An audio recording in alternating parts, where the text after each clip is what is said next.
Hello, welcome to my channel and search me as Dr. K. Makoli.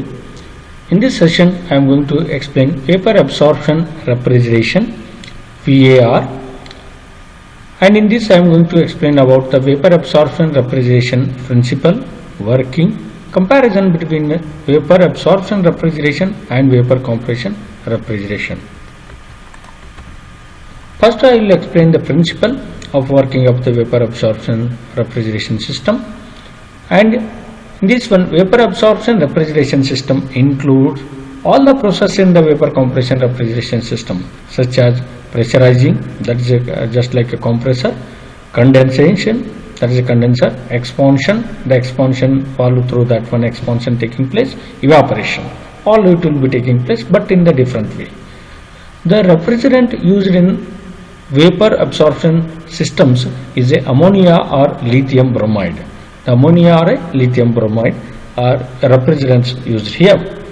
It consists of evaporator, the evaporator, absorber, heat exchanger, heater, separator, condenser and expansion valve. These parts the Vapour compression, Vapour absorption refrigeration system consists. First, I will take this one. With this flow diagram, I can explain the whatever this principle of Vapour absorption system. First, we will take from this is the freezing compartment or evaporator. Then comes the absorber. Okay, this is that vapor of that ammonia is coming, and this is absorber, and this is the pump, that is circulation pump, and this is the heat exchanger where the exchange of the heat will be taking place. This is the heater cum separator, and where the heating coil is used, and this is the condenser and expansion valve, and this evaporator again. Okay, then starting this from as a working, we start that one from the vaporization or evaporator system, evaporator. Then in this one evaporator, where actually cooling is provided, that is by the absorbing the heat from the outside surface by the refrigerant which is flowing through this evaporator tube coils. Then this is because that is whatever the refrigerant we are using, that is having the low boiling point fluid, then boiling point temperature, therefore it will be get evaporated by receiving the heat from the outside space, thereby it will provide the cooling in the same way as the VCR. Then the vapor comes to here absorber, where in the absorber the vapor of the ammonia is absorbed by this weak solution.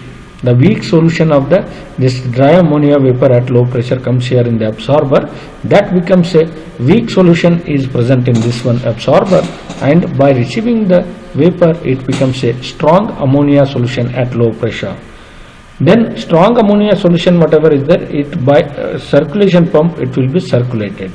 Then the strong ammonia solution at high pressure, that comes to the heat exchanger.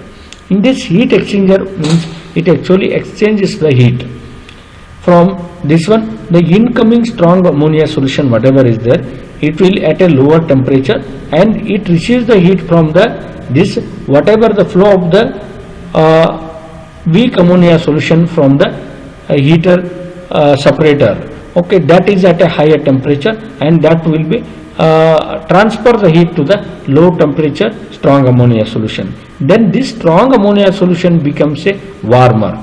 Okay, this warm strong ammonia solution at high pressure, already it is high pressure due to the pump, circulation pump, that enters to a heater separator. In the heater separator, due to the supply of the heat, the ammonia will be get evaporated and the vapor of the ammonia is formed. Okay, then as vapor of the ammonia is separated from this one, the whatever the remaining solution is there, that becomes a weaker, and that weak ammonia solution passes through this heat exchanger and goes to this absorber here.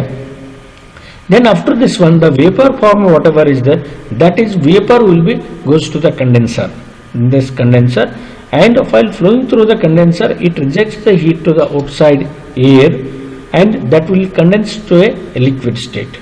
Then high pressure ammonia liquid is entering to the expansion valve. It is expansion valve or a throttle valve it is called. In this one, the expansion will be taking place, and due to that expansion, the whatever the refrigerant ammonia solution is there, that will become say partially vaporized liquid at a low pressure and low temperature.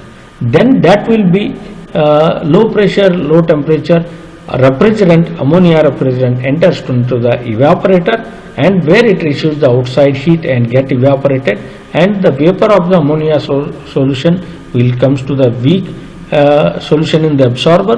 Then that will be circulated by using the pump to the heat exchanger, where it will become a warmer, and that goes to the that heater separator, and where it is heated by the heating coil. Then whatever the weak solution is there, that returns to the absorber, and the strong vapor solution whatever is there, that goes to the that condenser, where it will be condensed to a liquid state, and expansion it will be taking place to a lower temperature and lower pressure. Then liquid lower temperature, lower pressure ammonia refrigerant goes to the evaporator, where it will be get evaporated and provides the cooling space there. Like this, the cycle will be continuous till the required temperature attains. Then next we will go for the working of vapor absorption refrigeration system. In this what we have discussed in that one, we will start from the evaporator here. In this one evaporator, the ammonia solution will becomes the get vaporized, evaporated, that one, okay, by receiving the heat from the outside space, which is to be cooled. Then goes to the this heat exchanger there, and there it will be heat some heat exchange will be taking place, and in this one passes through the this circulation pump, and then goes to the that heater cum separator. Then heater cum separator from that one, and that after this one it will comes to the absorber first, then it will be circulated through the pump here, and that goes to the this heater separator, where it will be heated by the external heat, and the vapor of that ammonia whatever is there, that goes to the this condenser, that goes to the condenser, where it is condensed to a liquid by rejecting a heat to the outside air or outside atmosphere. Then it comes to the expansion valve, where it will be expanded to a low temperature and low pressure here liquid, and that liquid whatever is there goes to the evaporator, that will be get evaporated to the vapor state, then goes to the absorber, where it will be absorbed by the weak solution, become a strong solution, and that strong solution will go to the heater separator. There again in the heater separator, the vapor will go in this way, and this cycle will continue till the temperature in this evaporator reaches to the required temperature. This is the working of the vapor absorption refrigeration system. Then now next we will go for the comparison between the vapor absorption refrigeration system and the vapor compression refrigeration system. Here, why to compare that one? We have the two different refrigeration system. Which one is better, and which one is having the more applications and more that whatever the benefits, and not to know that one, okay, we should compare these two systems, so that the particular application we can use the particular refrigeration system. First, vapor absorption refrigeration system compared with the vapor compression refrigeration system. In the first point, uses a low grade energy like heat. It uses the heat, low grade energy like a heat only it will use. Therefore, may be worked on exhaust system from the IC engines, etc. Whatever the exhaust systems of IC engines or any other low grade heat will be there, that can be used for this vapor absorption refrigeration system. In this vapor compression refrigeration system uses high grade energy like mechanical work. The compressor in that high grade energy, mechanical energy, it is uses. The moving parts are only in the pump, which is a small element of the system, and the operation is smooth. The motor operation is only the smooth operation will be there. The moving parts are present in that only. Therefore, the total operation is smooth. The moving parts in the compressor. Okay, in the compressor, the moving parts are there, reciprocating movements are there, motor also there. Therefore, more wear and tear and noise also present in this one. And third point, that is a C. The system can work on lower evaporator pressure also without affecting the coefficient of performance COP. Here, lower evaporator pressure if it is there, it will not affect on the coefficient of performance or COP of the system. Here the COP decreases considerably with the decrease in the evaporator pressure. The evaporator pressure should be maintained higher only. Okay, and if it is decreases, the COP also decreases. Next point D, no effect of reducing the load on performance. If you reduce the load, the performance on that one, there is no effect on that one. The COP will not change. The performance is adversely affected at partial loads. If the partial loads are there, low loads are there, then the performance of the system will be affected. The liquid stresses of refrigerant present in the pipeline at the exit of the evaporator constitute no danger.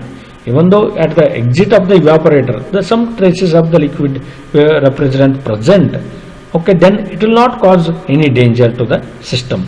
But here, liquid traces present at suction line may damage the compressor. Okay, in the compressor, completely vapor should be there. There should not be any liquid. Therefore, if any liquid present, that will damage the compressor. The operation is automatic, so controlling is easy. Okay, in this one, the operation is automatic, so that easily we can control. The controlling of the vapor compression refrigeration system somewhat difficult. Okay, this is about the comparison between vapor absorption system and vapor compression system. Here we have studied about the various refrigeration systems. Okay, then next, thanks for watching, and I am going to discuss as one of the vapor compression refrigeration system we are going to use in the comfort air conditioning also. Therefore, by using that air conditioning, I am going to discuss in the next video. Search as my channel as the Dr. K. Makkoli and subscribe channel. Thank you for watching.